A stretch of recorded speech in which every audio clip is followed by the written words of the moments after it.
2 metro hanggang 5 metro. Sa bayan ng Perfection, may 2 tambay na mas masahol pa sa walang kwentang empleyado, sina Valentine, Val, Maki, Kevin Bacon, at Earl Bassett, Fred Ward. Kung anong trabaho ang makita, sige lang.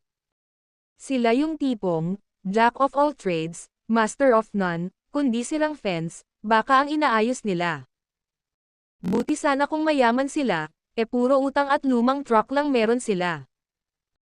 Habang nagbibilang sila ng alikabok sa bayan, may lumapit na nerd, si Rhonda Lebec, Finn Carter, isang seismologist na nag-aaral ng mga lindol. Sabi niya, may weird na signal sa mga gamit niya, pero wala namang lindol na nangyayari. Nagbubulungan ang dalawa, pero imbes na ligawan ni Val si Rhonda, mas pinili niyang magpantasya tungkol sa mga babaeng parang nasa FHM cover. Hanep sa priority.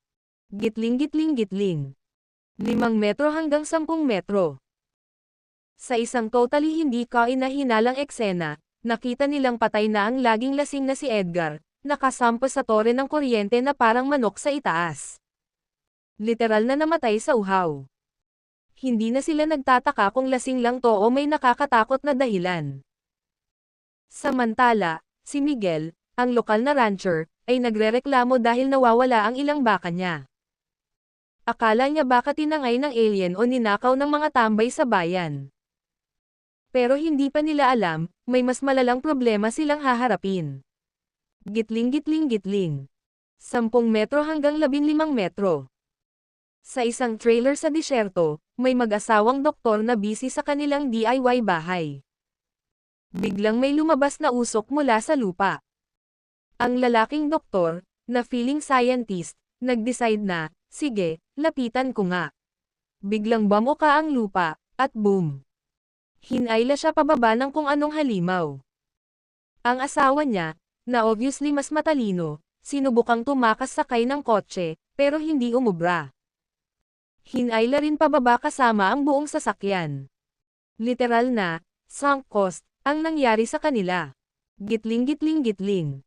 15 metro hanggang 20 metro. Dahil sawang-sawa na sa kakagawa ng mga walang kwentang trabaho, nagdesisyon si Val at Earl na umalis na sa bayan. Pero bago sila makalayo, nakita nila ang farm ni Old Fred na parang horror movie setup. Wala na yung matanda, pero may nakita silang naputol na ulo niya, na parang Easter egg sa lupa. Parang pinakuluan siya ng buhay. Hindi ito magandang sign. Habang nagmamaneho paalis, nadaanan nila ang 2 road workers. Pero nagulat sila, yung mga helmet ng workers, nakahilata sa daan, may kasamang dugo at malagkit na bagay na hindi mo gugustuhing mahawakan. May pumatay sa kanila.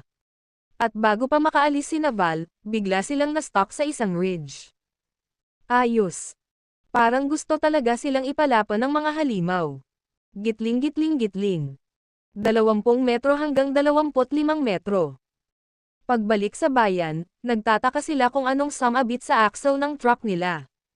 Surprise! May alien-lukang tentacle na nakapulupot sa ilalim. Natural, nagtawanan ang mga tao sa kanila, lalo na ang makulat na si Melvin, Robert Jane, ang pinakawalang kwentang teenager sa mundo. Samantala, si Walter Chang, Victor Wong, ang oportunistang tindero, nag-decide na bigyan ng pangalan ang mga halimaw, graboids. Ang talino mo, Walter. Gitling-gitling-gitling.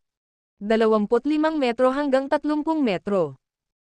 Dahil walang signal at patay ang phone lines, pinautang sila ng kabayo ni Walter para makatawag ng tulong.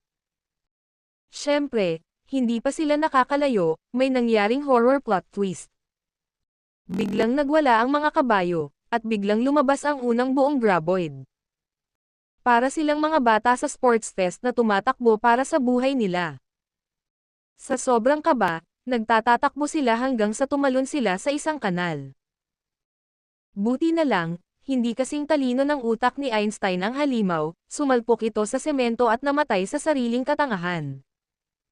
Natawa sila, pero naisip nila, ilang ganito pa kaya ang nandito. Sinilip ni Rhonda ang kanyang seismograph at nalaman niyang may 3 pa. Ayos. Mas marami pang chances mamatay. Gitling gitling gitling. 30 metro hanggang 35 metro. Bumalik na sila sa bayan, pero hindi pa tapos ang kawirduhan. Habang ang iba'y iniisip kung paano mabuhay, si Melvin, yung pinakabatok sarap teenager, mas pinili pang asarin ang mga tao. Hanggang sa dumating ang graboid at literal na binura sa mapa si Walter. Hindi ito joke, kinain siya ng walang pasintabi. Ngayon alam nilang seryoso ang laban. Gitling gitling gitling. 35 metro hanggang 40 metro. Nagpatuloy ang graboid attack, at ngayon naman, isa pang walang kalaban-laban ang sumunod, si Nestor.